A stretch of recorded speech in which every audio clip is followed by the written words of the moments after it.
Fundamentos de la sabiduría hiperbórea, volumen 2, inciso El microcosmos como organismo.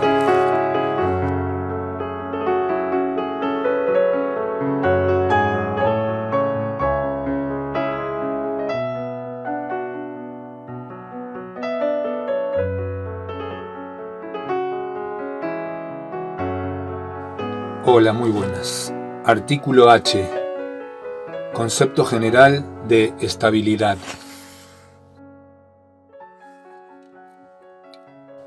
Del modo más general, la palabra estabilidad significa la permanencia o duración de una cosa. Por ejemplo, un cuerpo en equilibrio será estable mientras permanezca o dure en ese estado. Pero la misión del Logos Kundalini consiste en mantener la estabilidad del proceso evolutivo del germen microcósmico. Lo que nos interesa conocer es la estabilidad de un proceso, es decir, de algo en movimiento, de un fenómeno solo descriptible en función de sus magnitudes variables. Ello no será difícil, pues la estabilidad no solo alcanza a lo que permanece inmutable. El movimiento también puede ser estable. Referido exclusivamente al movimiento de un proceso evolutivo, el concepto general de estabilidad afirma que un movimiento será estable si se mantiene en todo momento la razón de su cambio. Para explicar el concepto general hay que comenzar por estudiar en qué consiste el movimiento del proceso evolutivo.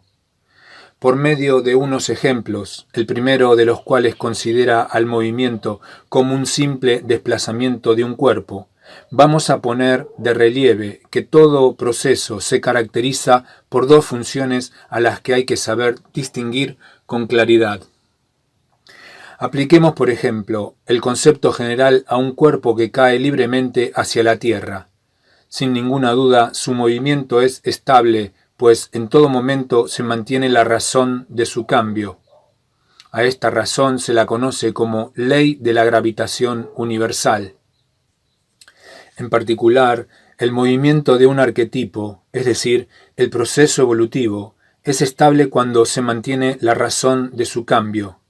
A esta razón la hemos definido como ley de evolución o función continua del progreso evolutivo. Las estructuras vivas, tales como los entes vegetales o animales, crecen y se desarrollan según un proceso evolutivo y por eso es habitual hablar, por ejemplo, de la estabilidad en el crecimiento de una planta cuando su desenvolvimiento responde a la ley de evolución. En el caso del germen microcósmico, y aquí es donde se ve la propiedad del término, es evidente que su proceso evolutivo será estable en tanto y en cuanto se mantenga fiel a la función general, que es la razón de su cambio. Con estos ejemplos se evidencia la validez del concepto general. La estabilidad de un proceso evolutivo exige la permanencia de la razón de su cambio. Pero ahora sabemos mucho más sobre el movimiento, pues tal exigencia implica que el movimiento ha de obedecer fielmente a una ley o función. Bien que se mire, hemos efectuado en el proceso la distinción entre el movimiento y la ley universal que lo rige. Tal distinción es, desde luego, puramente analítica, pero no por ello carente de fundamentos reales, sin olvidar que en el fenómeno real todas las variables del proceso evolutivo están ligadas estructuralmente. No hay inconvenientes para estudiar cada una de ellas en función de sus relaciones mutuas. Solo así podremos comprender la esencia de la estabilidad, pues la permanencia de la razón de su cambio, exigida al proceso, solo puede ser explicada como una relación de exactitud entre el movimiento y su ley. A fin de que la explicación sea clara, conviene generalizar las definiciones para todo proceso evolutivo. Todo proceso evolutivo se caracteriza por dos cosas: el movimiento real y complejo con el que se desarrolla y la ley universal que rige al movimiento y a la cual éste tiende a obedecer. El movimiento real del proceso es un movimiento resultante de la acción combinada de todas las variables internas del fenómeno, es decir, es el movimiento total y exterior del fenómeno. Toda interacción entre entes externos se concreta entre los movimientos reales de sus respectivos procesos evolutivos. Desde el punto de vista analítico, el movimiento real de todo proceso recibe también el nombre de función real. La función real es una variable dependiente de la ley universal. Por otra parte, la ley universal que rige al movimiento real recibe distintas calificaciones según el contexto de la definición: función ideal, función arquetípica, función patrón y función preestablecida. Aquí vamos a explicar brevemente el porqué de tales calificaciones y luego las emplearemos indistintamente, es decir, sinónimamente, para referirnos a la ley universal de todo proceso evolutivo. En oposición a la función real del proceso, se denomina función ideal a la ley universal que rige el movimiento, distinta del movimiento mismo, porque tal ley no puede ser directamente aprendida en la realidad del fenómeno, sino que debe ser inferida idealmente a partir de la observación empírica. El movimiento real es desde luego sumamente complejo, pues lo integran la totalidad de las variables físicas en que se manifiesta el impulso evolutivo del arquetipo universal. Toda especie energética o función orgánica, por ejemplo, son variables internas que integran el movimiento real del proceso evolutivo de un ente. Para justificar la calificación de función ideal que se da a la ley universal que rige al movimiento real, vamos a recurrir a un ejemplo simple en el que el movimiento se reduce a traslación de cuerpos. Las conclusiones obtenidas podrán luego, por inducción analógica, ser extendidas a otras formas de movimiento, pues una ley universal puede regir a cualquier tipo de movimiento, tanto energético como funcional u orgánico. Si con las mismas condiciones iniciales, coincidencia de tiempo e inmediación de espacio, se permite que un conjunto de cuerpos semejantes se dirijan hacia la Tierra en caída libre, se comprobará que el movimiento específico de cada ejemplar es ligeramente diferente al del otro. Sin embargo, se afirma que a todos los movimientos los alcanza las generales de la ley gravitatoria universal. Vale decir que, a pesar de sus diferencias específicas, los movimientos tienden a ajustarse a una ley universal. Pero esta ley, que por estar rigiendo a todos los movimientos reales específicos ha de estar más allá de todos ellos, debe ser inferida por observación y comparación, es decir, por aplicación de una función real sobre otra para comprobar las analogías específicas y determinar el género de la ley universal. Y una aplicación tal, desde luego, solo puede ser realizada por un sujeto sistemático, es decir, por el sujeto cultural en la estructura cultural. Es evidente que una ley general, así inferida por aplicación sistemática de las funciones reales específicas, es sólo un concepto tajada de la estructura cultural, una función de función, una idea. De aquí la calificación de función ideal que se atribuye a la ley universal que rige el movimiento real de todo proceso evolutivo.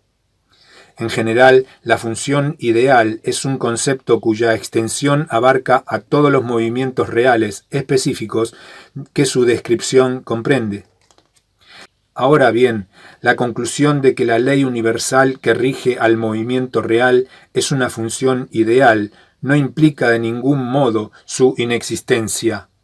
Que una función sea ideal solo significa que existe en otro plano, que pertenece a otro orden de existencia. Pero tampoco debe creerse que, por estar situada en un plano ideal, la ley universal, aunque existente, sea un ente meramente imaginario. Por el contrario, todo lo imaginario o ideal recibe su fundamentación sémica en la memoria arquetípica, la cual es copia invertida o reflejo del plano arquetípico macrocósmico. Así, todo lo que es ideal es también arquetípico, y es por eso que a la función ideal se la califique también de función arquetípica. Pero la frontera entre la especie y el género señala el límite de la certidumbre racional para el viria despierto.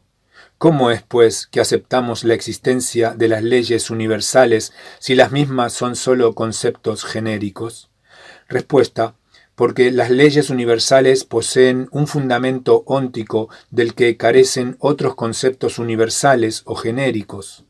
Tal fundamento radica en las matrices funcionales del designio de los entes, y por lo tanto ello indica que la revelación de las leyes está prevista para el hombre. Para verlo con claridad hay que afirmar la entidad de todo proceso evolutivo. De ese modo, la existencia individual de un proceso, en tanto que ente, depende de la concurrencia de dos términos, uno universal y otro particular. El término universal es el impulso evolutivo que, en sí mismo, es análogo al de todos los arquetipos universales. Vale decir, el impulso evolutivo es un ser universal. Pero el impulso evolutivo es la causa eficaz del movimiento real del proceso, y por eso a este movimiento lo vamos a denominar naturaleza legal del proceso. Por otra parte, sabemos que en todo ente específico el designio particular es quien termina la naturaleza universal que le concede el arquetipo. Mas el designio es, en realidad, un plan compuesto por una serie de matrices arquetípicas. La matriz esencial de esta serie es quien termina a la naturaleza universal óntica y determina ese ente específico. En la matriz esencial, como parte de su plan, está integrado el designio caracol, el cual consta de una serie de matrices funcionales. Tales matrices determinan las leyes universales que rigen el movimiento de la energía en cualquiera de sus manifestaciones típicas. Pues bien, son las matrices funcionales quienes ponen término a la naturaleza legal del proceso, es decir, al movimiento real del proceso evolutivo. Solo por la acción determinante de las matrices funcionales el movimiento real adquiere existencia individual específica, se ajusta a una ley, mantiene la razón de su cambio y se torna estable. Es así que el movimiento real o cualquiera de sus variables internas componentes aparece regido por leyes especiales, leyes que luego el sujeto sintetiza y generaliza como leyes universales. Es claro ahora que la forma de las leyes universales, es decir, de las funciones ideales, está determinada por las matrices funcionales del designio. Más precisamente, toda ley universal es la descripción en un lenguaje habitual de la capacidad de una matriz funcional. Resumiendo lo que hemos visto sobre el proceso evolutivo, distinguimos en el mismo dos cosas: el movimiento real, al que hemos denominado naturaleza legal del proceso, y la ley universal o función ideal, es decir, la capacidad de la matriz funcional que conforma al movimiento real. Con tal distinción, a la naturaleza legal en que consiste el movimiento real del proceso, pone término individual la matriz funcional. El movimiento real tiende entonces a ajustarse a la forma de la matriz funcional, y por eso se dice que obedece a una ley universal y también que es estable.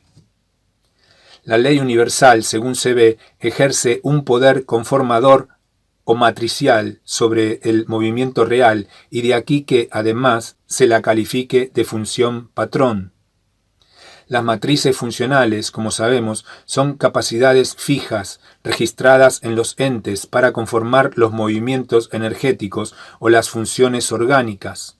Por lo que acabamos de ver, Tales capacidades son la matriz de las leyes universales, o funciones ideales y arquetípicas, que determinan al movimiento real o función real del proceso evolutivo. Mas, por estar registradas en el ente, las leyes universales permanecen siempre fijas aun cuando conformen a las variables por ellas determinadas. De modo preestablecido, la ley universal o función ideal viene a causar la forma del movimiento real o función real del proceso evolutivo y por eso también recibe la calificación de función preestablecida. Ahora que sabemos distinguir con claridad entre la función real y la función ideal, que intervienen en el proceso evolutivo de todo ente, podremos comprender el concepto general de estabilidad.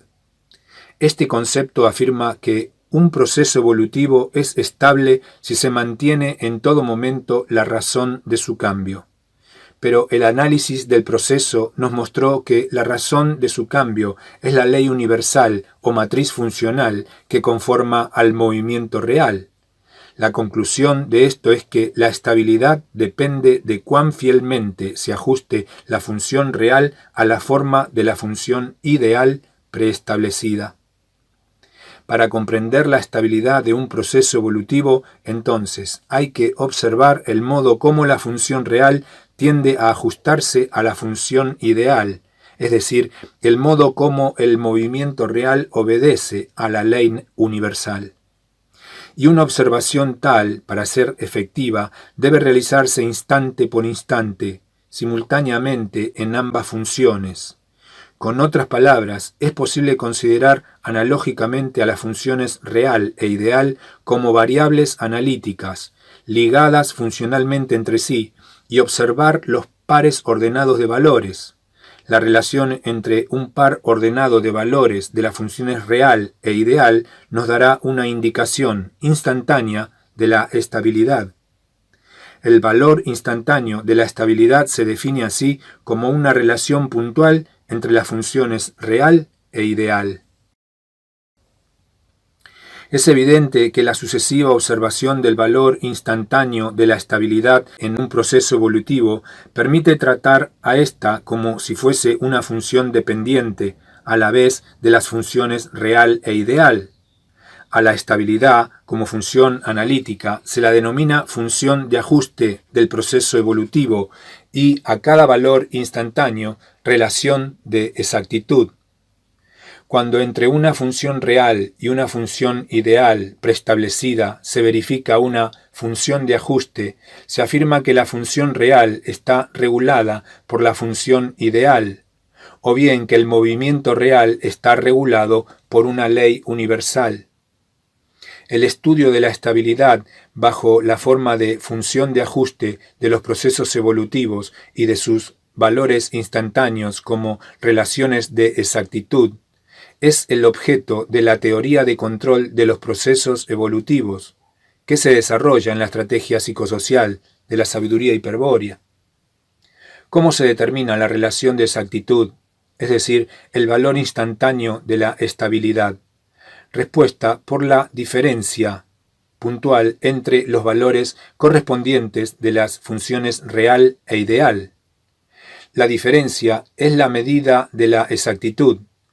Si entre dos valores correspondientes de las funciones real e ideal existe una diferencia apreciable, ello indica una falta de exactitud o inestabilidad. Cuanto mayor es la diferencia, tanto mayor es la inestabilidad, y cuanto menor es la diferencia, tanto mayor es la estabilidad instantánea del proceso evolutivo. La diferencia y la estabilidad instantánea son, pues, inversamente proporcionales. Así, la máxima estabilidad se alcanza cuando la diferencia es mínima, es decir, cuando la diferencia es igual a cero, momento en el que el punto de la función real se ha identificado con el punto correspondiente de la función ideal. Esta respuesta implica, como veremos, la ejecución de una operación de comparación entre ambas funciones, tal que permita establecer la diferencia en cada uno de los pares ordenados que las relacionan. Semejante operación solo puede consistir en la aplicación puntual de una función sobre otra para exaltar sus diferencias. Con otros términos, se cotejan ambas funciones y se realiza una especie de contrastación matemática que destaca las diferencias puntuales como valores instantáneos de la estabilidad.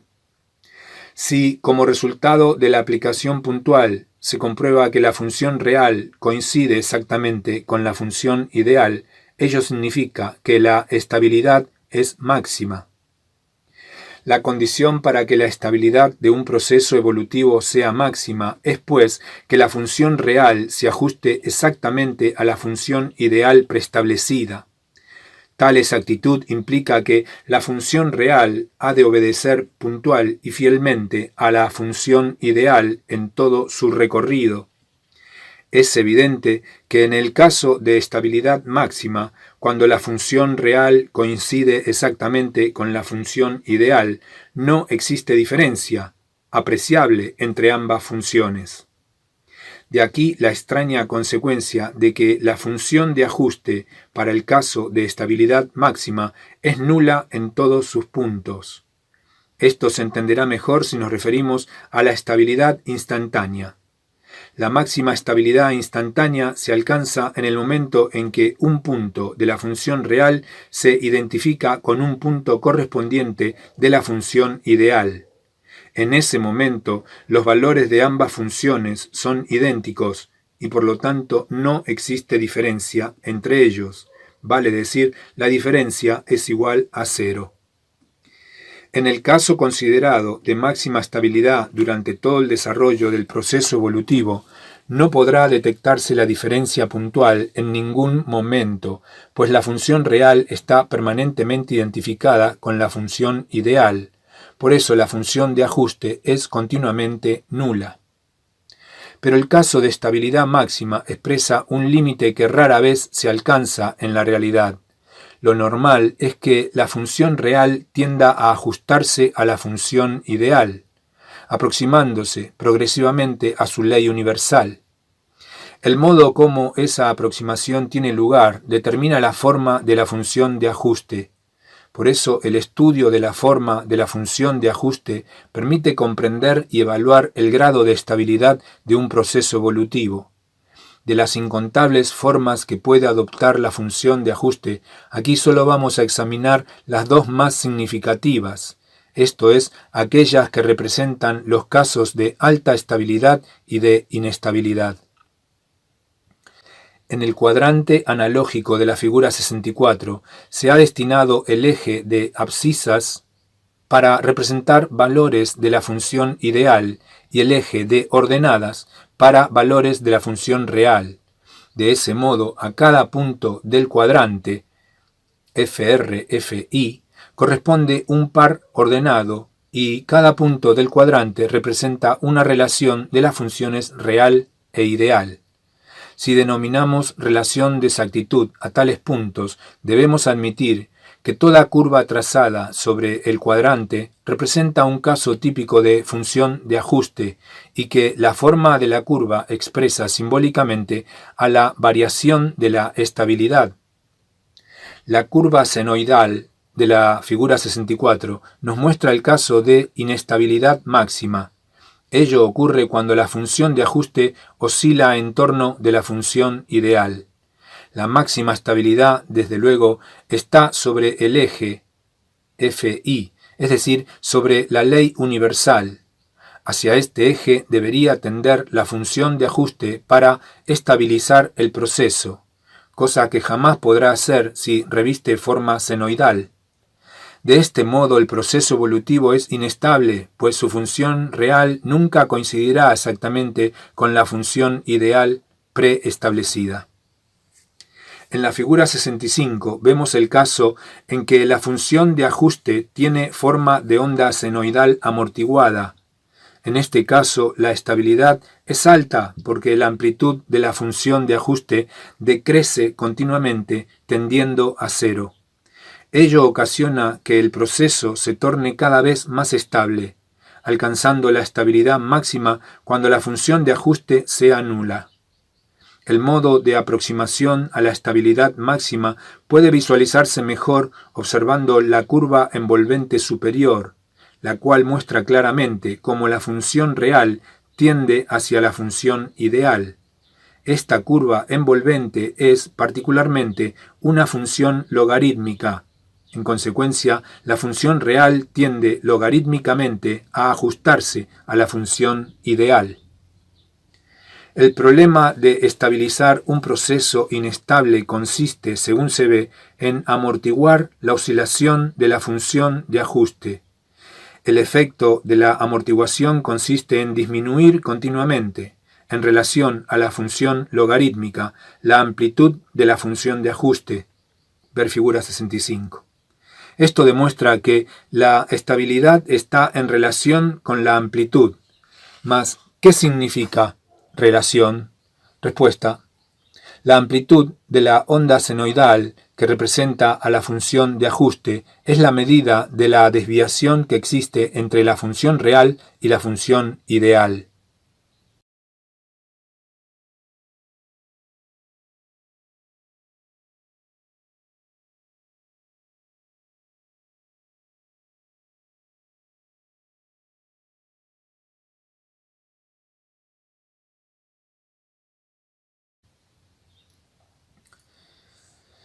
Para comprobarlo, hagamos el siguiente razonamiento.